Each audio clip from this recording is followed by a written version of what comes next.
A seismic shift in the U.S. popular culture landscape as Brian Williams and Jon Stewart, two of the television's most popular personalities, leaving their respective anchor chairs for very different reasons. Good morning and welcome to the News Hub here on WSJ Live. I'm Simon Constable. NBC announcing Brian Williams will be suspended for 6 months without pay for repeatedly telling a false story about being on a helicopter that was struck by a rocket-propelled grenade while he was covering the war in Iraq in 2003. Robert Thompson is director of the Bleier Center for Television and Popular Culture at Syracuse University, and he joins us. Good morning, Professor Thompson. Good morning to you. There's no question NBC News felt its brand was damaged by this, but did the network's action actually surprise you?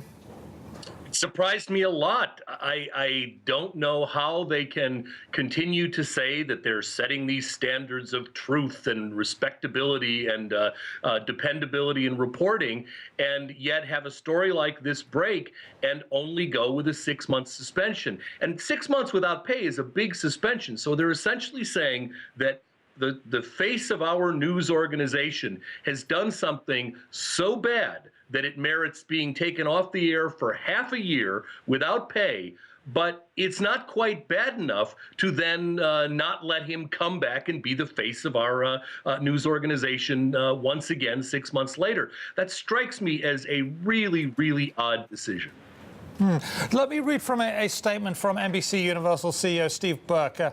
By his actions, Brian has jeopardized the trust millions of Americans place in NBC News. His actions are inexcusable, and this suspension is severe and appropriate. And then he goes on to say, Brian is committed to winning back everyone's trust. He deserves a second chance, and we're rooting for him. That doesn't exactly carry certitude that Williams might actually return to the anchor chair, does it? Well, yeah, it's kind of open. By the way, I agree with the first sentence or two of that this was bad and that he's jeopardized the trust. I would have stopped it after that, though, because I think once you've said those first two sentences, the only decision is to say, you know, we're sorry, but this is the end of the road for you in this position. They didn't, and I think they maybe just wanted to leave options open. I'm still convinced that Brian Williams, who, by the way, has done some wonderful work and who I have admired for many years, I'm still convinced he is not going to end up returning to that anchor's chair on the NBC Evening News. But I must say I am less convinced of it this morning than I was last night before this 6-month suspension was announced. Now, one of the things that NBC has to think about is who is going to be the permanent replacement. There's a temporary replacement. It's Lester Holt is going to sit in the anchor chair. But getting folks rotated through that position and deciding who's permanently next, is that a big question still? Well, it's always a big question, and especially in NBC's case, where Brian Williams has been leading the ratings for a long time. NBC Nightly News was one of the bright spots at that network. They lost their lead in the Today Show in the morning. They've got other problems in other parts of the day. So they had a #1 leading guy that a lot of people liked. 9 to 10 million people were watching that show every night, and they would like to keep that lead. Lester Holt is the obvious default choice. He's been doing the weekend broadcast, and now he stepped in the time of this crisis.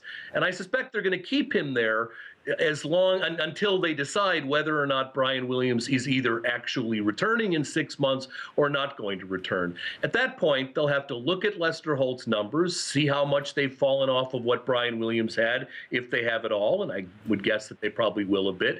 And then they'll have to look at who they've got internally and who they could tap externally and decide what they're going to do in the long run. They would like to put someone in that position that's going to be there for a legacy period of time. Brian Williams, of course, had been there for a decade. Tom Brokaw had sat in that seat for a long time as well.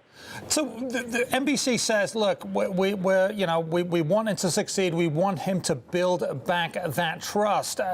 First of all, is that sincere? And then on that, what can he actually do? What can Brian Williams actually do to make that happen?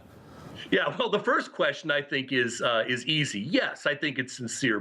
NBC would really, Brian Williams served them very, very well. They're not happy at all that this has happened, and if they think that Brian Williams can, I'm sure they wish him that he can come back and have everybody think the way they thought about him before.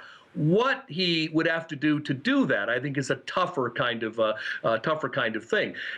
I'm sad to see a whole career torpedoed by what may be one mistake, or may turn out to be considerably more than that. We'll have to see. But at the same time, there is that job of being at the center, the head, the face of a big network news operation doesn't allow you a lot of opportunities for mistakes like this to happen. I could see he would be reformed. I could see him never doing it ever again, but I don't know that means you can continue in that job. And if you can, it makes one question the standards of the network that says you can. Okay, thank you very much. We'll leave it there. Robert Thompson of Syracuse University.